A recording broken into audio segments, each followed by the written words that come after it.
귀멸의 칼날은 어떤 작품일까요? 이 작품은 애니메이션화되면서 본격적으로 뜬 작품이고 최대 매력 포인트가 여태까지 볼 수 없었던 화려한 전투신이다 보니 액션이 주목받을 수밖에 없었습니다. 그래서 이 작품의 보스인 무잔이 비난의 대상이 되었는데요. 왜냐하면 이 작품이 연재된 소년 점프 명작들의 최종 보스들은 확실한 명분과 카리스마를 갖고 있었지만 귀칼의 무잔은 카리스마는커녕 대의와 명분조차 없는 소인배였기 때문이죠. 왜 무잔은 이런 캐릭터가 됐을까요? 물론 작품의 완성도가 떨어진다, 작품의 설계를 잘못했다, 작품을 잘못 만들었다고 평가할 수도 있겠지만 전 세계적인 히트를 친 작품을 그렇게만 평가하기엔 석연치 않은 게 사실입니다. 하지만 작품을 보는 시점을 바꿔보면 이런 최종 보스의 찌질함이 나름대로 이해가 가지요. 가족이란 관점에서 본단 말이죠. 이 작품은 이미 많은 분들이 보신 작품이라 스포일러가 무의미하긴 하지만 그래도 이후엔 스포일러가 있으니 청취해 주시기 바랍니다.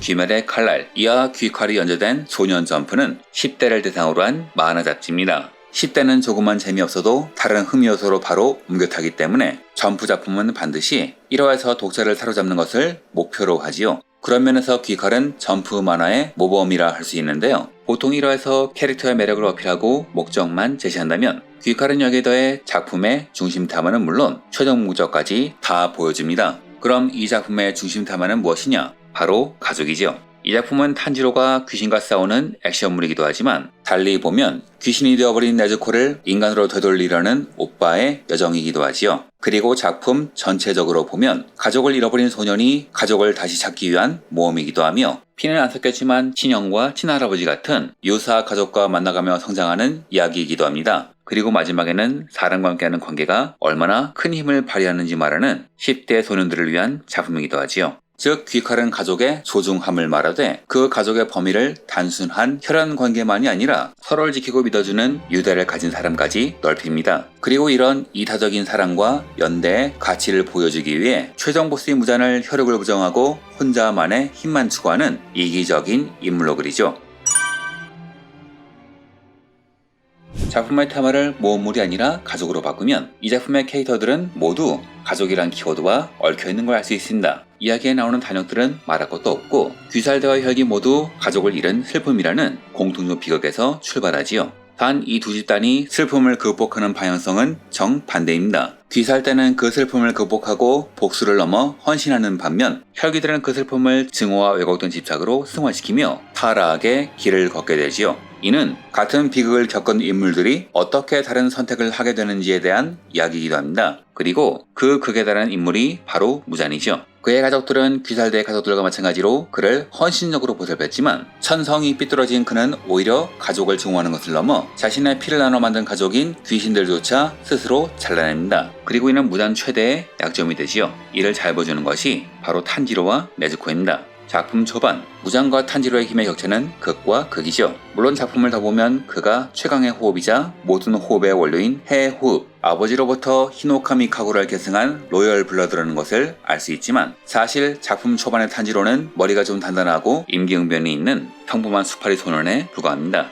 아마 귀신이 된 네즈코가 없었다면 초반에 죽었겠죠. 하지만 탄지로는 작품상에서 끊임없이 성장하고 나중엔 최강 최악의 귀신인 무잔마저 쓰러뜨리게 되는데요. 그런 그의 힘은 단순한 검술 실력, 핏줄에서만 나오는 게 아닙니다. 계기는 소중한 가족인 네즈코를 인간으로 되돌려 행복하게 해주겠다는 가족애에서 시작되었지만 모든 사람을 마치 가족과 같이 이타심을 갖고 대했기에 여러 사람들이 마치 가족과 같은 스승과 형 그리고 친구가 되어준 것이죠. 이를 보여주듯 이 작품의 캐릭터들은 마치 유사 가족과 같은 형태를 보입니다. 우로코다키는 사실상 친할아버지와 같은 존재이며 기우는 탄지로에게 친형 이상의 존재이고 제니치는 나중에 진짜 가족이 되기도 하지요. 무엇보다 귀살대는 단순한 동료 이상을 넘어 탄지를 받쳐주는 가족과 같은 유대를 가진 존재입니다. 이런 서사는 네즈코도 마찬가지인데요. 그녀가 귀신이 되었지만 인간성을 끝까지 지킬 수 있었던 이유는 1차적으로는 무잔의 피를 직접 받았기에 상인에 필적하는 귀신인 덕도 있겠지만 다른 상인이 욕망에 무너져 내렸음을 감안하면 온 가족을 질당했던 그녀의 가족의 덕이 더 크다고 할 수 있겠습니다. 이런 캐릭터 서사는 탄지로 일행에만 부여된 것이 아니라 모든 캐릭터들의 공통점이기도 하죠. 제니치는 친가족은 없지만 할아버지와 사형과의 관계 속에서 자신의 낮은 자존감을 극복하면서 성장했고 이노스케는 평상시의 성격은 유아독존 그 자체지만 할머니를 떠올릴 때 엄마의 모습을 같이 떠올리는 식으로 무의식적으로 모성을 갈구한다.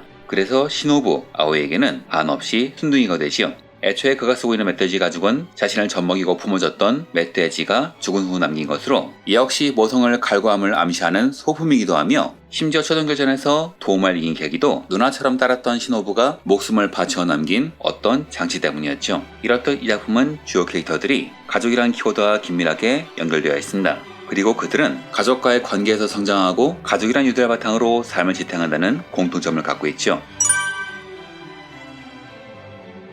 탄지로 일행이 가족과 함께 성장한다면 기둥들은 각자의 가족사를 바탕으로 성격과 가치관을 완성한 사람들입니다. 렌고쿠는 아버지와의 갈등 속에서 고뇌하면서도 어머니의 가르침을 평생의 지침으로 삼아 약한 이를 지키라는 어머니의 말씀을 죽는 순간까지 실천하면서 올바른 가치관을 부여받은 사람이 어떻게 영웅이 되는지를 장엄한 죽음을 통해서 보여주지요. 토미오카 기우는 누나 스다코의 희생으로 살아남았고 누나를 지키지 못한 회한을 품고 살아감과 동시에 누나를 지키는 식으로 이타심을 발휘하였기에 탄지로란 또 다른 가족을 얻게 되지요. 시노부는 언니 카나의 죽음으로 복수심을 품지만 동시에 언니가 남긴 인간다운 사랑이라는 이상을 계승하고자 노력했고 그 사랑이 이노스케가 도우마를 물리치는 계기가 되지요. 칼로지는 가족이 특이한 그녀를 있는 그대로 받아준 경험 덕분에 긍정적인 성격으로 주변을 항상 밝게 만드는 식으로 어찌 보면 귀살대라는 탄지로 일행의 또 다른 가족인 주는 그 이름답게 하나와 같은 기둥과 같은 존재로서 일행들을 받쳐줍니다. 즉, 이 작품은 관점을 바꿔보면 1화에서부터 가족애를 테마와 최종 목표로 제시하고 가족적 관계가 삶의 목표와 성격 형성에 결정적인 영향을 준다고 말하는 것이죠.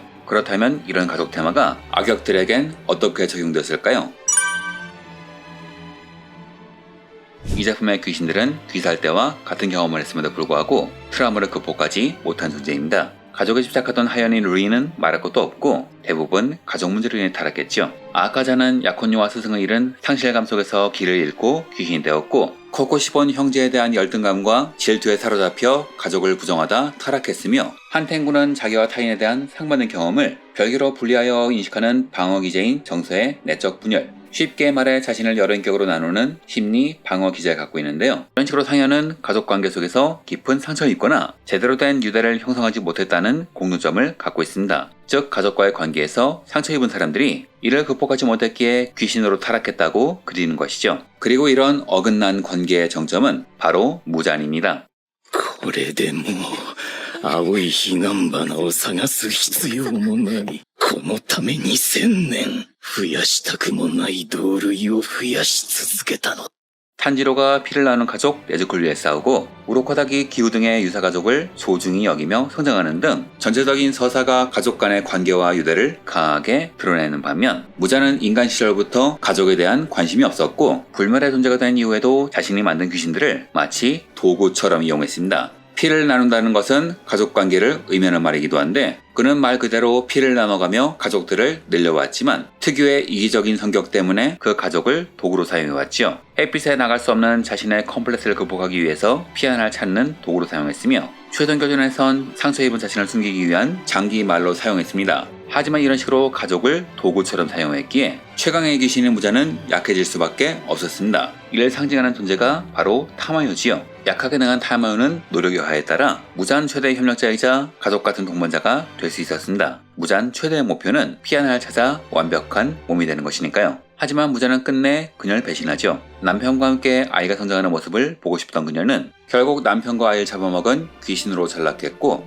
이에 수백 년간 복수의 칼날을 간 타마요가 최종결전에서 무잔을 크게 약화시키는데 기여합니다. 평범한 소년인 탄지로와 최강의 귀신인 무잔의 힘은 하늘과 땅 차이죠. 하지만 탄지로가 가족과의 유대에서 성장하는 반면 무잔은 가족을 버리면서 서서히 약해져 간다. 자신을 위해 일하는 하부 조직 하연을 싹 정리하는 바람에 귀살대의 정보를 수집하는 루트를 상당히 잃어버렸고 오히려 많은 귀신들의 충성심을 잃어버리는 계기가 되었죠. 이런 그의 몰락과정은 그의 가족 사사를 보면 지극히 당연하지 않을까 합니다. 무자는 과거 인간 시절부터 병약하게 태어났고 부모와 가족으로부터 버림받았다는 피해의식에 사로잡혀 있었죠. 하지만 사실 그의 가족들은 병약한 무잔을 극진히 돌봤습니다. 하지만 무자는 스스로의 나약함과 불완전함을 인정할 수 없었기에 자신을 사랑했던 가족마저 외면하고 가족에게 버림받았다는 거짓 서사를 만들어내는 것이죠. 즉 그는 자신의 불완전성을 가족과의 유대를 통해 극복한 것이 아니라 눈을 돌리며 다른 사람에게 뒤집어 씌우는 누구나 갖고 있는 인간으로서의 불완전성을 부정했기에 무너진 것이죠.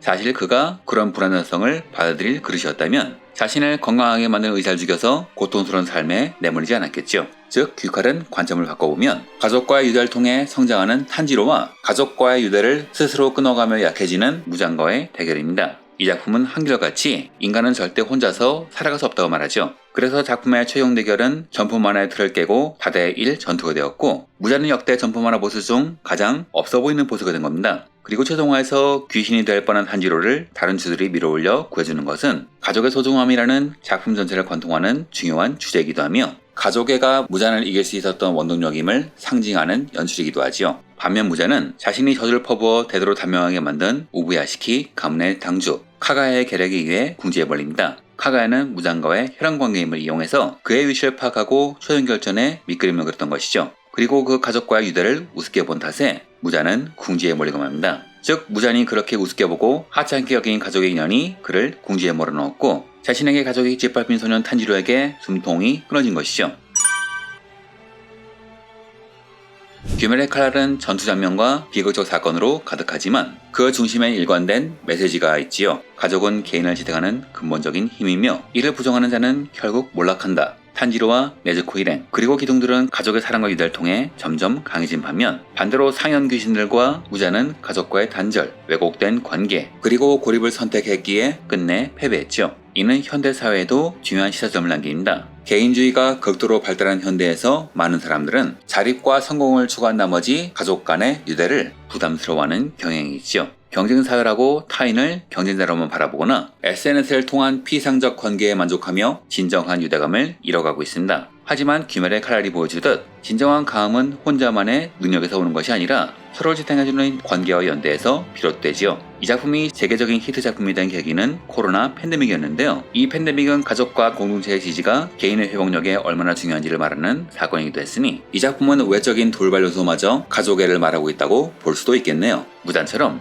타인을 도구로만 여기며 자신의 약함을 인정하지 못하는 태도는 결국 고립과 파멸로 이어질 수밖에 없습니다. 그러니 탄지로처럼 자신이 불완전하다는 것을 인정하고 타인과 진정한 유대를 맺으며 서로를 지켜주는 관계 속에서 성장하는 것이야말로 진정한 성공의 길이 아닐까요? 이런 가족, 유대가 메시지인 작품인 만큼 자기만이 옳다고 우기는 무잔이 비참하고 추하게 묘사되는 것은 카리스마도 없고 대의조차 없는 소인배로 묘사되는 것은 지극히 당연하다고 볼 수 있을 겁니다. 즉 저는 귀칼은 단순한 액션물이 아니라 인간이란 존재의 본질을 가족과의 관계를 바탕으로 재조명한 작품으로 보고 있어요. 이 작품은 또한 가족의 유산이라는 중요한 메시지를 남깁니다. 랭고쿠의 유언이 탄지로에게, 히노부의 희생이 이노스케에게 전해졌듯 귀살되는 가족과 같은 선배들의 헌신을 바탕으로 성장하며 새로운 시대를 열었습니다. 즉 귀칼은 단순히 옛 시대의 이야기가 아니라 가족의 유산을 이어받아 미래를 만들어가는 세대들의 이야기이기도 한 것이죠. 이런 관점에서 작품을 다시 한번 본다면 작품이 새롭게 보이지 않을까 싶네요.